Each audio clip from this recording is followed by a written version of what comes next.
आतिशी जी हमारे साथ मौजूद हैं। मैम, किस तरह से देखती हैं संकल्प पत्र को, वचन पत्र को? देखिए, भारतीय जनता पार्टी ने आज एक वचन पत्र रखा, पर उन्होंने ये नहीं बताया कि जो वचन उन्होंने 5 साल पहले किए थे उनका क्या हुआ। आदेश गुप्ता जी ने ये तो नहीं कहा कि अगर मैंने अपने पुराने वचन पूरे किए तो तब मुझे वोट दो, वरना मुझे वोट नहीं दो। भारतीय जनता पार्टी में ये तो हिम्मत नहीं है कि वो कह दें कि अगर हमने दिल्ली को साफ किया है तो हमें वोट दो, वरना मत दो। उन्होंने ये तो नहीं कहा कि अगर हमने एमसीडी से भ्रष्टाचार हटाया है हमें वोट दो, वरना वोट मत दो। आज भारतीय जनता पार्टी अपने पुराने वादों पर बात करने को तैयार नहीं है, क्योंकि उन्हें पता है कि उन्होंने एक भी वादा पूरा नहीं किया जो उन्होंने पिछली बार अपने मैनिफेस्टो में रखा था। अब वो आम आदमी पार्टी की भी गारंटियां याद दिला रहे हैं। 2015 के अंदर कह रहे थे कि 11,000 बसें आएंगी, प्रदूषण कम होगा। एमसीडी का साथ नहीं दिया कूड़े के पहाड़ को कम करने के लिए, और जहां झुग्गी वहां मकान। वो एक भावुक पल था, मनोज तिवारी बोल रहे हैं, जब प्रधानमंत्री ने चाबियां सौंपी गरीबों के हाथों में। देखिए, मैं तो ये पूछूंगी उनसे कि जहां झुग्गी वहां मकान का वादा तो मोदी जी ने 2014 में किया था। 8 साल हो गए हैं, डीडीए उनके पास है। वो बता दें कि दिल्ली में जो 50 लाख लोग झुग्गियों में रहते हैं, उनमें से कुल इन्होंने 8 साल में कितने लोगों को मकान दिए हैं? सारा दूध का दूध, पानी का पानी हो जाएगा। देखिए, दिल्ली वाले दिल्ली की गंदगी से परेशान हैं। दिल्ली वाले कूड़े से, बदबू से, मक्खियों से, मच्छरों से परेशान हैं। इसलिए इस बार दिल्ली वालों ने अपना मन बना लिया है कि एमसीडी में सिर्फ और सिर्फ उन्हें केजरीवाल चाहिए।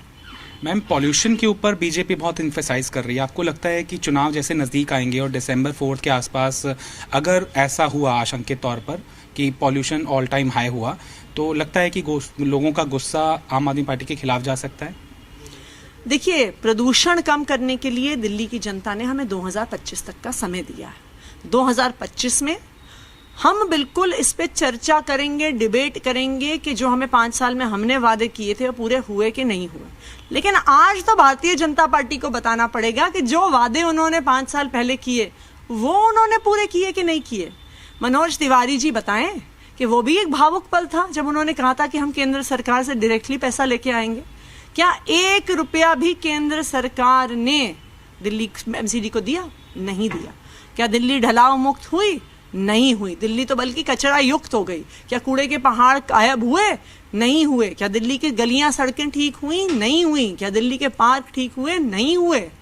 एक भी काम नहीं है जो भारतीय जनता पार्टी शासित एमसीडी ने डिलीवर करके दिखाया हो, अपना वचन पूरा करके दिखाया हो। मैनिफेस्टो का क्या स्टेटस है? देखिए, कल अरविंद केजरीवाल जी अपनी गारंटीज रखेंगे दिल्ली की जनता के सामने कि एमसीडी में वो क्या गारंटी दे रहे हैं। दूसरा, उम्मीदवारों की लिस्ट जरूर आएगी, लेकिन इस बार उम्मीदवार चुनाव नहीं लड़ रहे हैं। इस बार दिल्ली की जनता चुनाव लड़ रही है।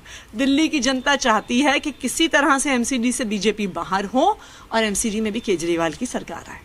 It's too early to ask, out of 250 Aam आदमी पार्टी को कितनी लग रही है उम्मीद सीट जीतने की? 230 प्लस मिनिमम। You sure? 100%। मैं आपको कह रही हूँ, दिल्ली की जनता चुनाव लड़ रही है। दिल्ली की जनता दिल्ली के हर हिस्से में बस एक ही सुर में बोल रही है कि एमसीडी में भी केजरीवाल। क्या इसका कारण ये भी है कि ट्रायंगुलर फाइट नहीं है, 1-to-1 फाइट है? Are you establish that fact कि कांग्रेस या फिर अदर्स का वोट शेयर नहीं रहेगा? फाइट किससे है? दिल्ली की जनता कह रही है हमें केजरीवाल चाहिए, हमें सिर्फ और सिर्फ केजरीवाल चाहिए।